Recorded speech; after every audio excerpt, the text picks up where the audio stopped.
content avec Thibaut de pouvoir animer, en tout cas co-animer ce webinaire. Aujourd'hui, on a décidé de vous parler d'une problématique de plus en plus présente au sein des entreprises. Et cette problématique, c'est celle de la gestion du stockage, de la volumétrie des données et surtout de la sobriété numérique dans les environnements M365. Alors peut-être en introduction,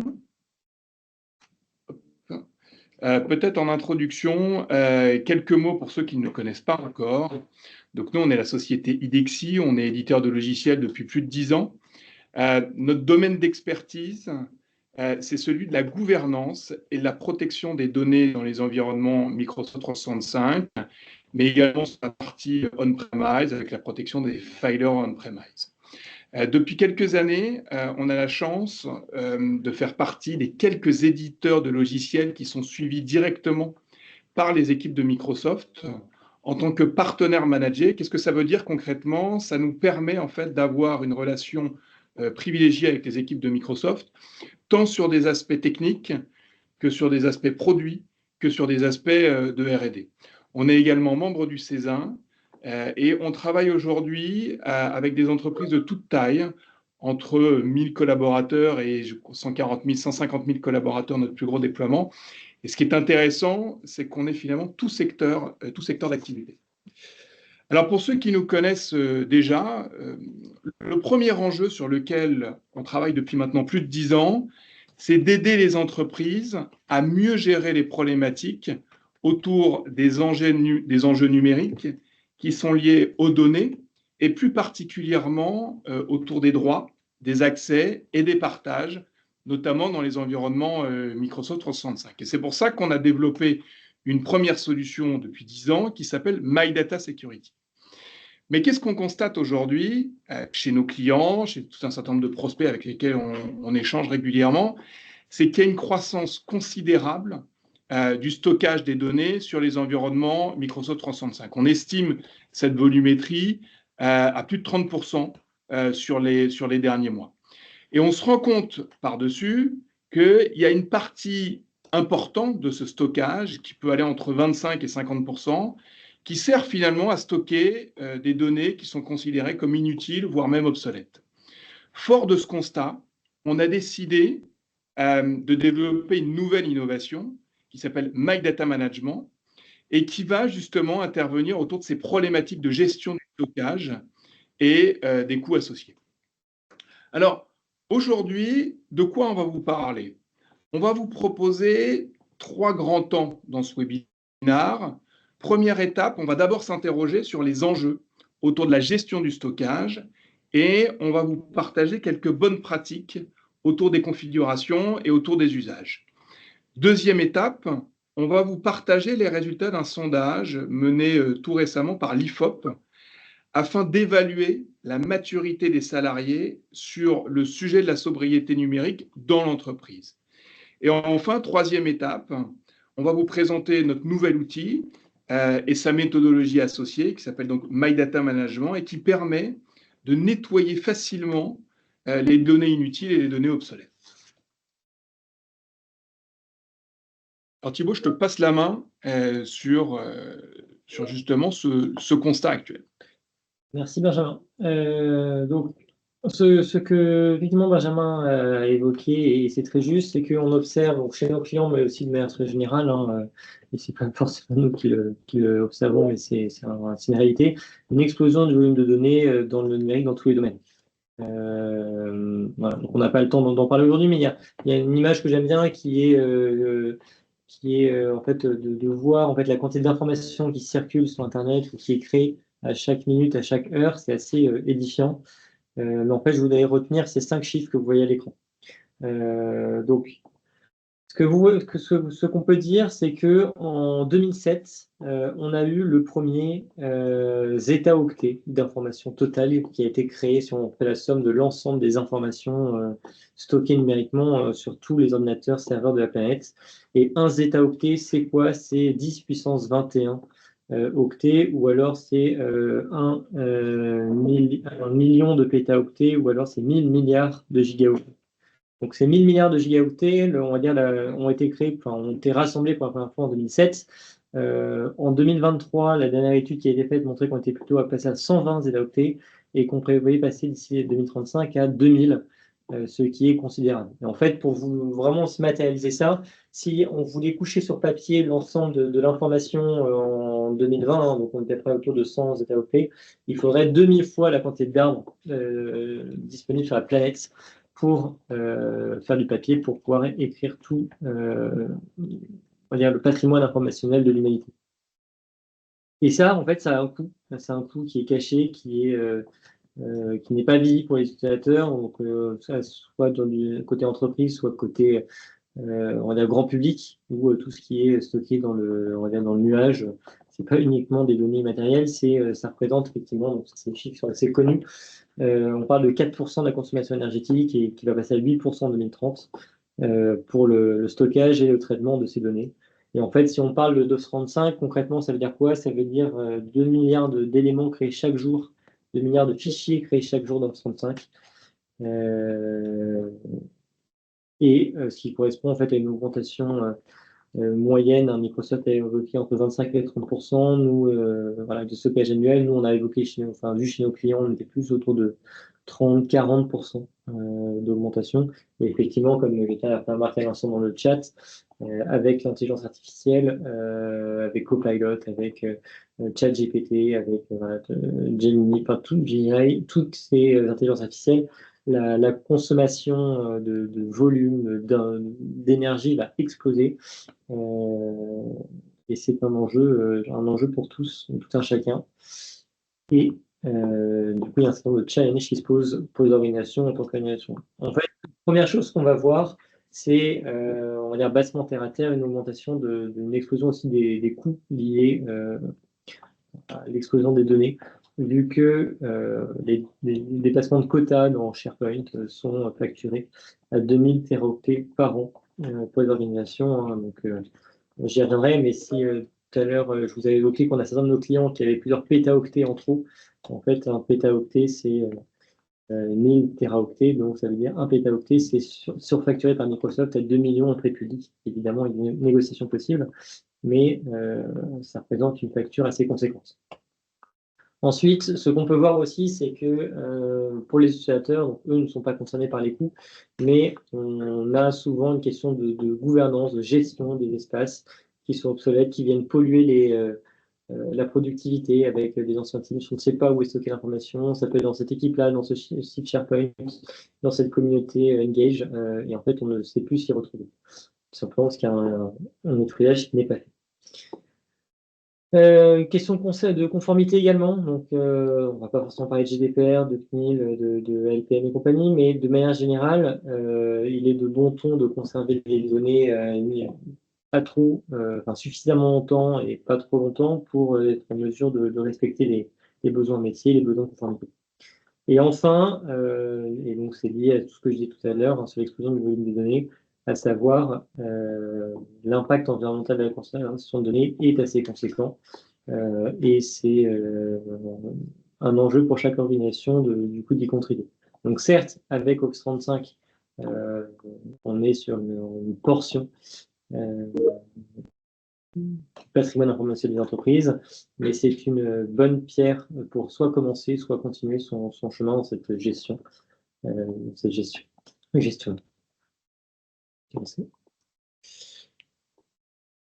Voilà. Donc, ce que je voulais juste rappeler, c'est un schéma que Microsoft avait poussé la création de 65 il y a de ça 10 ans, parce que c'était en 2014, la première version de SharePoint Online. Et c'est vraiment un schéma que j'aime beaucoup, ce qui permet en fait de rappeler un principe fondamental qui est celui de la responsabilité partagée. Responsabilité partagée entre le fournisseur et on va dire, le client du SaaS, hein, du 35 en l'occurrence, sur qui est responsable de quoi. Et en fait, on va dire pour faire simple, en tant que client de Microsoft, client de solution SaaS de stockage d'informations, vous avez en responsabilité trois choses, on va dire quatre choses. La gestion de la donnée, la gestion des terminaux, des identités qui vont consommer ces données et tout ce qui va être configuration la plateforme de configuration des identités, des synchronisations et compagnie. Et en fait, ça, c'est un schéma qui a été fait au départ pour la partie sécurité, configuration, qui est responsable de faire quoi. En fait, il se transpose très bien sur tout ce qui va être, on va dire, sobriété numérique, vu que en tant que client, vous êtes en responsabilité de gérer la pérennité et longévité des données, qui vont impacter, du coup, toutes les couches basses, vu que plus il y a de données, plus il y a besoin de serveurs et compagnie. Donc voilà, c'est un peu aussi, je ne vais pas forcément rentrer dans le détail là, mais si on parle des scope 1, scope 2, scope 3, des différentes études, en fait, c'est avec le scope 1 et 2 qu'on va pouvoir agir sur le scope 3, même si on est sur une vision plus long terme. Et donc, avant de passer à la suite, voilà, en fait, pourquoi on va aujourd'hui parler donc de sobriété, de 35, mais on va surtout parler de SharePoint, hein, parce que SharePoint a été et de plus en plus le cœur de la stratégie de 35 en tant que stockage du contenu, stockage des fichiers évidemment collaboratifs, stockage de OneDrive, stockage des vidéos de stream, stockage du contenu de Power BI, de tout plein de choses, de Power Apps qui vient de pencher dessus. Et donc c'est vraiment le cœur de la plateforme sur lequel il faut qu'on se concentre. Quelques principes de stockage qui vont répondre à un certain nombre de questions qui ont été évoquées dans le chat. Hein. J'aurai plaisir de revenir sur les questions. Le quota, qu'est-ce qu'on a? Donc c'est défini en fait contractuellement par Microsoft. Chaque utilisateur a le droit à son teraoctet, 1000 gigas par utilisateur dans son OneDrive. Évidemment, pour des raisons de productivité plutôt, cette valeur est personnalisable par personne ou au niveau tenante. Et dans certains cas, ce teraoctet peut être étendu jusqu'à 5 teraoctets. Côté SharePoint, et ça va être surtout le nerf de la guerre, on est généralement dans 99% des cas sur un schéma assez simple qui est, en tant que client, vous avez le droit à 1 teraoctet plus 10 gigas par utilisateur qui souscrit à une licence SharePoint. Soit 101 Tera pour 10 000 utilisateurs ou 1 pétaoctet, 1,001 pétaoctet pour 100 000 utilisateurs. Donc, quand je vous évoquais tout à l'heure que certains de nos clients avaient 2-3 pétaoctets additionnels, en fait, c'est 2, 3, 4 fois le volume autorisé en standard par Microsoft, soit à plusieurs millions potentiellement d'économies sur le plan financier. Donc ça, c'est la partie quota. Sur la partie version, donc ça, c'est une très grande force de SharePoint, contrairement à certains systèmes de serveur de fichiers, où, on va dire, dès lors que vous modifiez du contenu, soit que vous sauvegardez, soit par temps régulier, SharePoint Online va venir créer une nouvelle version et qui va venir, du coup, se sauvegarder, en fait, l'état à l'instant T. T+1, T+2, T+3 de votre fichier. Chaque version compte dans le décompte du stockage. Il y a toujours des débats sur est-ce que Microsoft ne stocke chez eux que le delta entre une version et une version T+1. Mais ce qui est sûr, c'est que en termes de décompte et en termes de facturation, la totalité des versions compte. Et donc, si vous avez un fichier, souvent par des PowerPoint qui font maintenant 20 mégas, 50 mégas, voire 100 mégas généralement, et que vous avez 100 versions, en fait, on peut facilement arriver à 10 gigaoctets la présentation PowerPoint qui va consommer l'ensemble de votre quota pour un utilisateur. Et donc, par défaut, vous avez le droit, par défaut, qu'est-ce qu'on a configuré? On a 500 versions configurées et c'est personnalisable entre 100 et 50 000 dans l'interface. Et on peut évidemment aller plus loin dès lors qu'on rentre, on va dire, programmatiquement via PowerShell ou via les API. Et ce qui est important d'avoir en tête, pour ceux qui connaissent, même si ce n'est pas l'objet de ce webinaire, c'est que tous les éléments de la Preservation All Library comptent également dans ce décompte. Donc en fait, si vous mettez en place des règles de stockage pour la fins de conformité pour dire on garde tout tenance, en fait, c'est là que vous allez garder toutes les versions et arriver facilement à un état de saturation du quota très rapidement. Ce qui est important d'avoir en tête aussi au niveau des corbeilles, c'est que dès lors qu'on supprime une version, quand vous supprimez un fichier, vous avez deux possibilités. Soit vous supprimez le fichier, auquel cas il va passer par tout un ensemble de deux niveaux de corbeilles. qui seront automatiquement supprimés après 93 jours ou avant s'il y a une suppression explicite. Seuls les éléments dans la corbeille du niveau 1 comptent, stockage, c'est un détail mais qui porte son importance. Et dès lors que vous supprimez également des versions, elles sont directement supprimées et sans possibilité de les récupérer. Et si vous n'avez plus de quota, qu'est-ce que vous faites? C'est là où en fait il y a tout le débat de toute la discussion d'aujourd'hui. Historiquement, nos clients, et quand j'étais consultant pour des entreprises avant, je le voyais régulièrement. En fait, si on n'a plus de quota, qu'est-ce qu'on fait? On en achète, on ne se pose pas la question, business first, et on permet aux entreprises de travailler.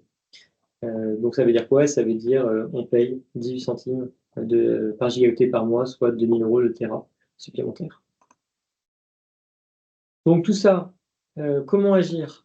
Tout ça, donc la première chose, effectivement, c'est se donner de la visibilité et on définit du coup un cadre, qui doit permettre de jeter les bases de grands principes sur qu'est-ce que les utilisateurs peuvent faire, qu'est-ce que les utilisateurs peuvent partager, comment est-ce qu'on collabore, comment est-ce qu'on gère avec les internes, comment est-ce qu'on travaille avec les externes, qu'est-ce qu'on garde comme version, combien de temps. Enfin, tout le système, la gouvernance autour des espaces, autour des fichiers, qui doit permettre du coup de poser ce cadre. On se donne de la visibilité, on pose ce cadre, on va détecter des déviations par rapport au cadre, grâce à la visibilité qu'on va se donner. Et une fois qu'on a cette visibilité, en fait, on est en capacité d'agir et on va outiller les utilisateurs et les administrateurs. Donc, évidemment, si on les outille, aujourd'hui en 2024, il faut penser simplicité, efficacité et efficience pour du coup, ne pas gêner les utilisateurs et favoriser l'adoption de ces outils, vu que nettoyer les corbeilles et chaque version, c'est pas, on va dire, la tâche la plus amusante des utilisateurs au jour le jour. Et on va vous montrer comment tout ça peut être fait simplement. Voilà. Et avant ça, donc quelques bonnes pratiques sur 65. Donc en fait, en 2 colonnes, qu'est-ce que peuvent faire les administrateurs, qu'est-ce que vous pouvez faire dès aujourd'hui, qu'est-ce que les utilisateurs peuvent faire pour du coup aller dans cette dynamique-là de réduction du stockage. Donc avec un minimum d'efforts, tout simplement au niveau tenant, vous pouvez limiter les quotas disponibles. Et c'est souvent la première chose qu'on voit faire chez nos clients, à savoir ne pas permettre d'avoir 25 teraoctets par SharePoint, par team disponible, mais d'en mettre que 100 et de comprendre les déviations d'usage et de permettre justement de faire du nettoyage pour rester en dessous de ces 100 gigas plutôt que de monter à 25 Tera et compagnie. Il y a une fonctionnalité intéressante côté Microsoft qui est en peak preview, qui va sortir bientôt, qui est du coup ce qu'on appelle en anglais le trim des versions, hein, vraiment le fait de couper, de conserver que certaines versions, qui va permettre automatiquement, avec un minimum d'effort, de supprimer, de nettoyer un certain nombre de versions et de laisser à Microsoft la main là-dessus. Donc, ça a le mérite d'exister, c'est hyper intéressant et c'est un grand pas déjà par rapport à ce qu'on avait avant. Par contre, il n'y a pas forcément de visibilité, pas forcément de contrôle sur tout ce qui va être ce nettoyage et pas forcément d'axe d'optimisation par rapport à vos différentes populations. Voilà, avec un outillage plus adapté, donc effectivement limiter les versions au niveau de l'ensemble du tenant, avoir de la visibilité, nettoyer ces versions avec des règles un peu plus poussées. Et après, effectivement, si on veut aller encore plus loin, mais ça, on est vraiment sur une version plus long terme, vraiment une version avancée, qui est du coup de déplacer les données du stockage froid en laissant par exemple des liens côté Office 35 et d'avoir un cycle de vie assez poussé en type de données pour supprimer toutes les données au bout d'un certain temps, garder d'autres, et ainsi de suite. Pour les utilisateurs, donc, la première chose à faire, c'est souvent vider la corbeille. Un exemple très concret que l'on a eu il y a un an, c'est qu'on avait un certain nombre de rapports Power BI qui prenaient 500 versions de 500 mégas, donc les calculs assez conséquents. Ça remplissait notre corbeille. On vide la corbeille, on récupère de l'espace. Ça, c'est le niveau facile, il faut y penser. Et après, avec l'outil adapté, tout de suite, pour rentrer dans des choses plus intéressantes, on va supprimer les fichiers volumineux, supprimer les doublons, nettoyer les versions, nettoyer les fichiers obsolètes, les doublons. Non, tout ça, c'est un certain nombre de choses qui permettent de libérer des données obsolètes, inutiles, dont on n'a pas besoin. Ok, donc en gros, si on fait le constat, c'est que ça va continuer à augmenter, c'est pas prêt de s'arrêter, ça va finir par coûter de plus en plus cher aux entreprises. On voit qu'il y a des mécanismes qui existent déjà côté administrateur comme côté utilisateur. Par contre, il y a aussi la possibilité d'aller plus loin. Alors nous aussi, on a été plus loin et ce qu'on a là, on s'est interrogé, c'est on a été chercher à comprendre aussi quelle était la vision des salariés justement autour de ces sujets de sobriété numérique, puisque finalement les salariés, c'est eux directement qui créent la donnée, qui la consomment et qui potentiellement derrière peuvent la supprimer. Donc par rapport à ça, en mai dernier, l'IFOP, donc un organisme de sondage reconnu en France, a lancé un grand sondage afin de pouvoir justement évaluer la maturité des salariés sur les sujets autour de la sobriété numérique dans les entreprises. Et on voulait justement vous partager les grands enseignements qu'on a pu tirer de cette étude, qui pour information est disponible. On pourra vous la communiquer si vous nous en faites la demande. L'enjeu de ce sondage, au fond, c'était de pouvoir comprendre quelle était la perception des salariés sur les sujets de sobriété numérique, quels étaient les enjeux, essayer de comprendre également qu'est-ce qu'ils faisaient actuellement, les salariés, comment est-ce qu'ils le font, à quelle fréquence ils le font, pourquoi ils le font, et aussi qu'est-ce que potentiellement ils aimeraient bien pouvoir faire. Alors, le premier enseignement, qui est un chiffre clé et très parlant, c'est qu'on constate finalement qu'il y a plus de 80% des salariés qui estiment que la sobriété numérique est un enjeu majeur et très important pour l'entreprise. Le deuxième enseignement qu'on a tiré de cette étude, c'est quand on regarde qu'est-ce que font ces utilisateurs, ces salariés, il y a vraiment deux catégories de personnes. 51% des personnes expliquent qu'ils agissent, ils font des choses au moins une fois par mois, et finalement 49 autres pourcents expliquent que eux, ils font quasiment rien. Donc il y a vraiment une disparité et c'est assez compliqué finalement de trouver une certaine uniformité. Et donc il y a des pratiques qui sont complètement différentes. Donc on a cherché d'aller un cran plus loin et on s'est interrogé à savoir pourquoi les gens ne le faisaient pas ou ne le faisaient pas plus souvent. Alors bien évidemment, on a la réponse évidente qui dit j'ai pas le temps. Mais le manque de temps, souvent ça cache une autre raison. Et donc on a été les interroger et on a constaté, point important, qu'il y avait pratiquement 50% des personnes interrogées qui expliquaient tout simplement ne pas savoir par où commencer pour traiter ce sujet. Et surtout, ils attendaient, en fait, tout simplement d'avoir des directives de la part de leur employeur. Et donc, je ne sais pas par où commencer, je n'ai pas de directive, donc finalement, je ne vais rien faire. Et deuxième stat intéressante, c'est qu'ils ne se rendent pas compte du tout, potentiellement, du poids, du volume que ça peut représenter. Donc là, on voit, Thibaut expliquait l'importance d'avoir la visibilité, on voit qu'en fait, ils n'ont pas de visibilité là-dessus et ils ne savent pas forcément comment faire et ce qu'ils doivent faire. Mais il y a une très bonne nouvelle derrière tout ça, c'est que quand on les interroge et qu'on leur demande « mais est-ce que vous auriez envie de faire plus? Est-ce que vous seriez prêt à adopter une routine quotidienne quasiment pour améliorer la sobriété ?» Ils sont plus de 85% à répondre de manière favorable.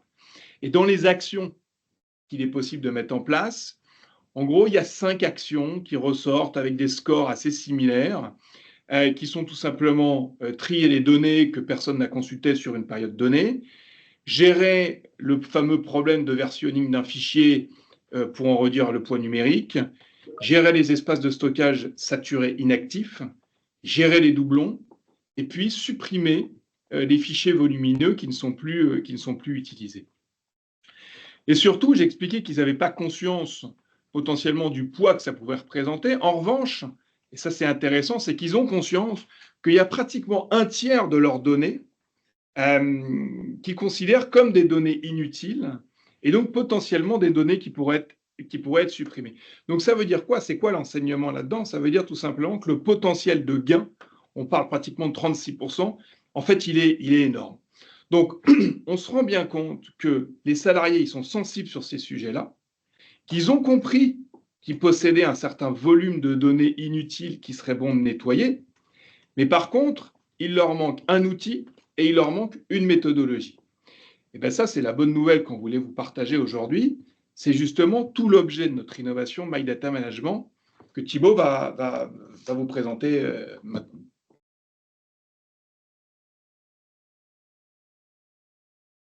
Franchement.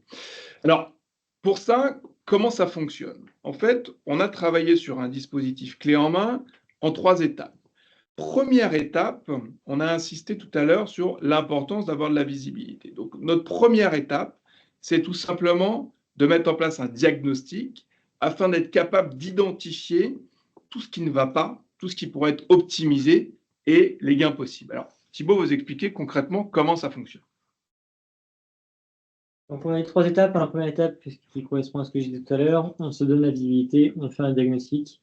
Donc, quand on va venir se brancher chez vous, on a une phase de collecte initiale qui va nous permettre de récupérer l'ensemble des informations de, de sécurité d'une part, mais également sur l'ensemble des espaces, des stockages, des fichiers, des gros fichiers qui consomment, et qui vont nous permettre du coup d'effectuer, on va dire, une cartographie, une première cartographie de qui consomme, enfin, qui a des ressources, qui consomme du stockage, en vous donnant de la visibilité à la fois à la maille utilisée, enfin service, la maille utilisateur, et en étant capable de faire des distributions en fonction de, on va dire, de la qualité de données de votre AD, dans travailler maintenant, pour voir effectivement dans quel pays, de quel département, dans quelle entreprise, il y a des utilisateurs avec des ressources, telle quantité de ressources, qui vous permettre d'accéder vos campagnes, vos actions de nettoyage. Donc ça, c'est la première partie, c'est vraiment qu'est-ce que vous avez dans votre périmètre. Donc on a également la maille. Donc là, on a vraiment la maille utilisateur global. Et après, on va rentrer vraiment dans un cran un peu plus bas avec l'ensemble des sites, enfin, la liste du coup de tous les sites SharePoint, de tous les OneDrive, pour vous donner du coup des informations. À la fois des informations sur quel est le stockage utilisé, quel est le quota disponible, quel pourcentage de stockage évidemment, mais après du coup des informations sur tout ce qui va être nos collectes, avec combien de fichiers on va voir, quelle est la taille maximale, quelle est la taille moyenne, quel est le nombre de versions, quel est le nombre de versions priorisées. Donc ça c'est vraiment le constat. Et après on va vous proposer également des optimisations qui vont être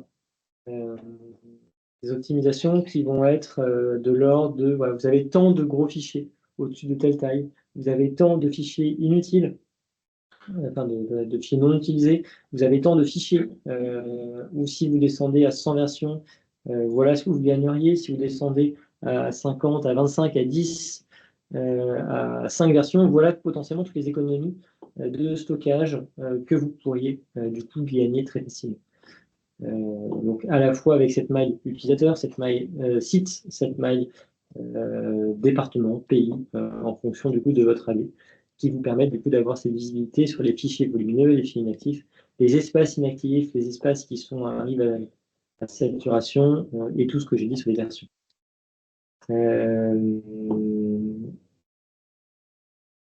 Voilà, donc ça du coup c'est la partie diagnostic. On arrive sur la partie nettoyage. La partie nettoyage qui va vous permettre soit d'embarquer l'utilisateur, soit du coup de permettre aux administrateurs de faire des actions de masse. Donc sur la partie utilisateur, qu'est-ce qu'on va faire? On va leur apporter de la visibilité avec ce portail qu'on appelle My Data Management, qui va leur permettre du coup d'avoir cette visibilité claire sur quelles sont les données des utilisateurs dans leur périmètre, dans leur escarcelle. Donc voilà. Donc là, par exemple, notre calculatrice Miranda a un certain nombre, enfin, elle a des OneDrive, elle a des Teams, elle a des SharePoint, hein, c'est ce qu'on peut voir, et elle va avoir ce qu'on appelle nous des points d'attention, qui sont un nombre d'éléments très volumineux, des éléments volumineux qui ne sont pas accédés récemment, ou des espaces de stockage qui sont en saturation inactifs. Voilà. Donc tout un ensemble de points d'attention qui vont lui être en fait des recommandations d'action d'optimisation pour lui permettre de faire ça. Donc en fait, la logique, c'est on fait notre diagnostic, on voit qu'il y a des choses et on va inviter les utilisateurs à faire des coups de nettoyage, tout simplement parce que les utilisateurs sont en général les seuls en capacité du coup, de prendre la responsabilité de supprimer telle ou telle donnée. Donc, un administrateur pourra faire le nettoyage en gardant telle version, etc. Par contre, la conservation, la suppression des données, les équipes IT sont souvent très frileuses pour déclencher des actions de suppression de masse. Et donc, ce portail va permettre d'embarquer les utilisateurs dans cette stratégie-là. On a quelques chiffres après l'adoption. Donc, si tu avances dans la démo, Et donc, par exemple, ici, ça c'est bien un exemple de capture de mon site, Project Efficios, qui va permettre effectivement de voir l'ensemble des fichiers qu'il y a dans mon Teams, quelle est la taille de ces fichiers, la taille totale, ce que je pourrais économiser quand quand ils ont été accédés récemment, et de permettre d'avoir du coup un ensemble de filtres et d'actions prédéfinies pour aller soit nettoyer sans supprimer de l'information pour libérer du stockage, soit supprimer des fichiers qui ne sont plus accédés, voilà, pour permettre de regagner du quota dans leur timeline. Donc voilà, donc ça c'est un zoom, il y a un certain nombre de fonctionnalités de recherche que vous évoquez qui vous permettent d'aller chercher telle ou telle donnée, mais l'idée c'est que avec le moins de clics possible, le moins d'actions possible, tout est déjà ordonné pour que l'utilisateur puisse faire les actions qu'il souhaite, à savoir du coup soit supprimer les fichiers, soit nettoyer l'ancienne version, soit les conserver et les masquer la recherche pour ne pas avoir à revenir.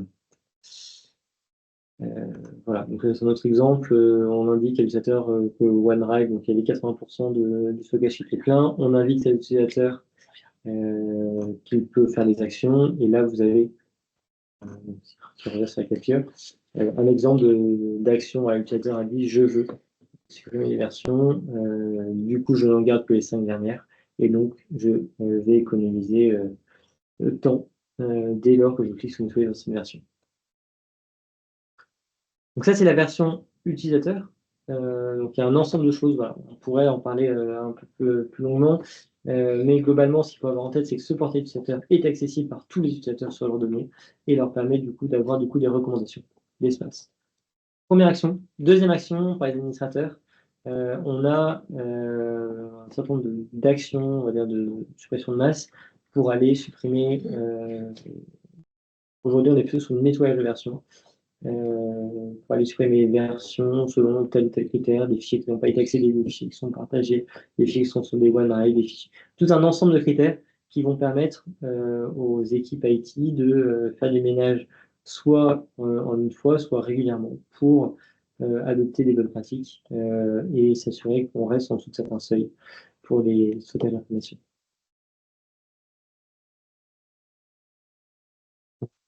Après, effectivement, sur l'optimisation, donc effectivement, qui dit action dit mesure et analyse des performances. Et donc, on va pouvoir effectivement avoir des tableaux de bord pour suivre effectivement l'action des utilisateurs, qui y allait, qui n'est pas allé, qu'est-ce qui a été supprimé, qu'est-ce qui reste à supprimer, ou qu'est-ce qui a été supprimé massivement. Chose que je n'ai pas dit, mais qui est importante, toutes ces données-là, que vous voyez là, sont basées sur du coup, des rapports Power BI qui sont en fonction du coup de la façon de travailler avec vous, soit accessible, prêt à consommer tel quel, soit modifiable pour être intégré dans vos propres tableaux de bord. On a un certain nombre de clients qui ont accès directement à notre data source et qui permettent du coup de récupérer les chiffres qui vont bien pour leur tableau de pilotage IT avec leur comité de direction. Il faut comprendre qu'on a conçu ce dispositif vraiment avec une approche très plug and play. Alors, ça veut dire quoi plug and play? Parce que c'est un mot qui est très à la mode pour les éditeurs de logiciels. Mais concrètement, notre objectif, c'est que vous puissiez obtenir des résultats concrets quasiment dès la première semaine d'utilisation. Donc, on parlait justement de ces 3 étapes, identification des optimisations possibles, correction par les utilisateurs, conjointe avec les administrateurs, mesure de la performance. Tout ça, on est capable de le faire en fait sous format de campagne. Et ça, c'est important de comprendre tous ces mécanismes-là. Le principe de ce mécanisme de campagne, c'est en fait, l'objectif, c'est de régler justement cette problématique autour du stockage, des problématiques de stockage des données sur M365, avec en fait le moins d'efforts possible de votre côté. Donc, il y a tout un certain nombre de tâches qui sont complètement transparentes, qu'on a automatisées sous format de campagne, sous format de relance, avec un accompagnement par nos équipes. On a optimisé le modèle au maximum pour vous proposer une approche clé en main, tout inclus, infra, solution, accompagnement. Et c'est typiquement le genre de dispositif qui s'adapte très bien sur notamment les différentes initiatives autour du numérique que vous pourriez avoir. On parle notamment beaucoup dans les entreprises de la semaine du numérique. C'est typiquement ce genre d'opération qui peut être mis en place. Alors, la bonne nouvelle, c'est que ça fonctionne. C'est déjà en place et testé par un certain nombre de nos clients, dont on pourra aussi vous partager un certain nombre de rétex si vous le souhaitez. En conclusion, ce qu'il faut comprendre, c'est qu'on apporte vraiment 4 grands bénéfices. Le premier bénéfice de l'utilisation de My Data Management, c'est finalement assez évident, c'est un gain de stockage qui a pour conséquence directe une meilleure maîtrise de vos quotas et donc forcément une meilleure maîtrise des budgets. Deuxième bénéfice qu'on va apporter, c'est qu'on va améliorer aussi la qualité de la donnée. Et on sait de plus en plus avec les utilisations des outils d'IA que la qualité de la donnée qu'on va faire exploiter par l'IA, elle est primordiale. Si on a de la donnée qui est obsolète, si on a de la donnée qui est trop vieille, si on a de la donnée qu'on n'utilise pas, globalement, l'analyse de l'IA, elle va être forcément moins pertinente. Troisième bénéfice qu'on va pouvoir apporter, c'est bien évidemment d'améliorer la sobriété numérique autour des données. Et puis, dernier point, vous l'avez vu dans notre approche, on travaille avec l'utilisateur. C'est l'utilisateur qui va, le propriétaire des données, en fait, qui va pouvoir interagir. Donc, tout simplement, ça permet de l'impliquer dans cette démarche responsable. Alors, on vient de terminer. J'ai vu qu'il y avait tout un certain nombre de questions. On va essayer d'y répondre au fur et à mesure. Juste, je conclurai avec juste vous annoncer nos prochains rendez-vous. Premier événement, c'est un double retour d'expérience à la fois de la part du groupe Total Énergie et du groupe Rocher lors des assises de la sécurité à Monaco dans quelques semaines. Donc qui ont eu la gentillesse de participer notamment à ce rétex-là. Il reste encore quelques places disponibles. Si vous avez prévu de participer aux assises, n'hésitez pas à vous inscrire. Et pour ceux malheureusement qui n'auraient pas la chance de pouvoir participer, on sera ravis de pouvoir vous partager le rétex dès que l'événement sera terminé. Deuxième événement important aussi qu'on voulait mettre en évidence. Alors, ce n'est pas tout de suite, c'est à horizon un peu plus lointain, mais en fait, on voit que ça se prépare dès maintenant. C'est le fameux Digital Cleanup Day du 15 mars 2025. Pour ceux qui ne le savent pas, le Digital Cleanup Day, c'est un événement annuel qui existe depuis 2019 maintenant et qui a pour but en fait de sensibiliser la population mondiale sur l'impact environnemental de l'industrie numérique. Et dans le cadre justement de cette opération-là, cette initiative, en fait, elle a pour but d'encourager la population à agir concrètement en nettoyant notamment leurs données numériques. Donc, My Data Management s'inscrit pleinement dans ce type d'opération. Alors, je vous remercie pour votre écoute et puis on va prendre les différentes questions. Rona, je ne sais pas si tu veux commencer. Ouais, j'y vais. Donc, j'ai commencé à répondre là, dans le chat à certaines questions. On va y répondre, mais du coup, dans les quelques minutes qu'on a. Donc, si je reprends dans l'historique, est-il possible de connecter cette solution sur les plateformes SharePoint on-premise dans le but de préparer une migration vers online? C'est quelque chose qu'on a déjà fait. Ce n'est pas le but premier de la solution, mais ça peut être un but détourné qu'on a déjà vu en but de préparer de la migration sous pression de données et du coup conserver uniquement des données nécessaires et du coup de s'inscrire dans une pérennité pour garder du coup, la partie online en dessous. Donc c'est possible. Dans l'administration SharePoint dans une bibliothèque, on ne peut pas descendre sous 100 versions. Est-ce qu'on peut le faire avec l'outil? Donc c'est possible de le faire en PowerShell ou par API. Et donc, nous, on aurait cette capacité qui est pour l'instant pas encore disponible, mais sur lequel on travaille, qui permettrait en fait de définir des templates qui permettraient d'automatiquement configurer des espaces, soit pour tout le monde, soit en fonction par population, avec un nombre maximal de versions en fonction des populations. Est-ce que les usagers doivent se connecter sur ce portail en parallèle pour voir les recommandations? À la fois oui et non. Oui, parce que ce portail, on va dire, c'est le cœur de cette solution utilisateur. On envoie également des notifications utilisateurs, soit en campagne, soit régulièrement, par mail ou par bot Teams pour les inviter à aller sur leur portail pour consommer, pour voir l'information et les recommandations et effectuer du coup les actions nécessaires. Donc, il y a le portail, on les invite, donc ils voient ces effectivement recommandations dans les notifications qu'ils leur envoyées pour du coup aller les amener dans le portail. Peut-on paramétrer un nombre moins élevé de conservation de versions? Donc oui, on a un certain nombre de granularité, hein, parce qu'on est confronté avec des enjeux très différents en fonction des entreprises. Chaque entreprise, organisation a ses politiques, ce cadre hein, dont je parlais tout à l'heure, différents. Donc évidemment, on peut personnaliser le nombre de versions conservées, soit dans les actions utilisateurs, soit dans l'action administrateur. Nous, on ne permettra pas de descendre en dessous de 5 versions pour des raisons de sécurité, conservation, potentielle corruption de données côté Microsoft, hein, si jamais ça arrive. C'est absolument pas de notre fait, mais on n'a pas pour mission de descendre à une version dans l'ensemble des fichiers. Ou alors, c'est sur discussion uniquement avec nos équipes Customer Success. Les admins accèdent à toutes nos données, des données alors. Donc, chose qu'on n'a pas dit mais qui est importante, notre solution se base donc sur les métadonnées. On ne va pas collecter le contenu des fichiers, donc nous on n'accède jamais, on ne stocke jamais le contenu des données, de vos données. Donc ces données, elles sont collectées, elles sont traitées et elles sont restituées soit dans les tableaux de bord, soit dans la plateforme Data Management. Un administrateur aura soit accès donc, aux grandes statistiques dans les tableaux de bord ou dans la partie d'administration, ou alors il aura accès, si on a le droit, si vous configurez qu'on a le droit, aux différents MDM des utilisateurs.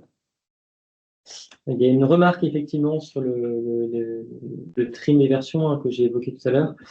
Ce trim des versions permet effectivement automatiquement de supprimer et nettoyer les versions. Donc par contre, pour les nouveaux fichiers, effectivement, comme ça a été précisé.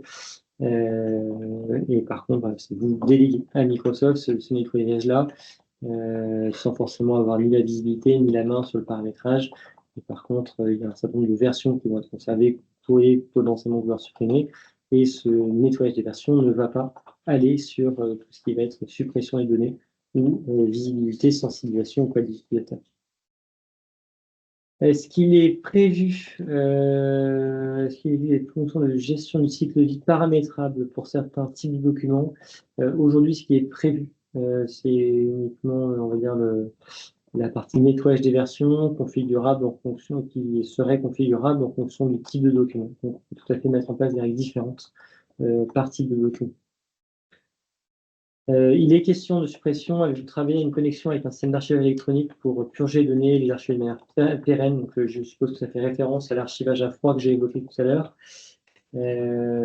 Donc, on y travaille. Ce n'est pas encore disponible pour nos clients, mais ça fait partie des choses qu'on a en R&D, en discussion avec soit des partenaires, soit chez nous. Donc, on l'a bien en viseur, même si ce n'est pas disponible aujourd'hui. Quel est le coût de votre solution? Je vous inviterai. Le poids, le coût de la solution, en fait, on est dépendant du nombre d'utilisateurs sur votre tenante M365. Donc voilà, donc c'est des tarifs en fonction du nombre d'utilisateurs que vous avez sur votre tenante. Donc pour être un peu plus précis sur cette question-là, je propose qu'on prenne contact derrière pour que je puisse affiner mes propos. Mais on a travaillé sur un dispositif, je le disais vraiment, clé en main, tout inclus, en mode souscription annuelle, en fonction du nombre d'utilisateurs sur votre tenante.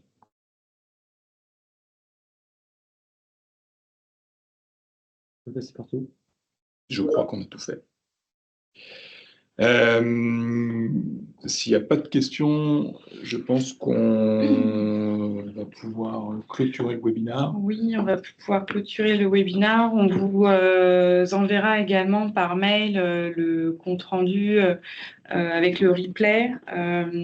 Et je vous mets également en lien un petit peu, quelques ressources supplémentaires sur le sujet. Si vous souhaitez les consulter, n'hésitez pas, on reste à votre disposition. Voilà, j'espère qu'on a répondu à vos attentes. N'hésitez pas si vous avez des questions complémentaires. Ouais, il me reste à vous remercier tous pour votre disponibilité. À nouveau, je l'ai évoqué, on a le rétex des assises. Donc, ça veut dire qu'on sera présent aux assises. N'hésitez pas aussi à venir nous rencontrer sur notre stand. Et sinon, on est disponible aussi à n'importe quel moment par mail pour approfondir ce sujet-là.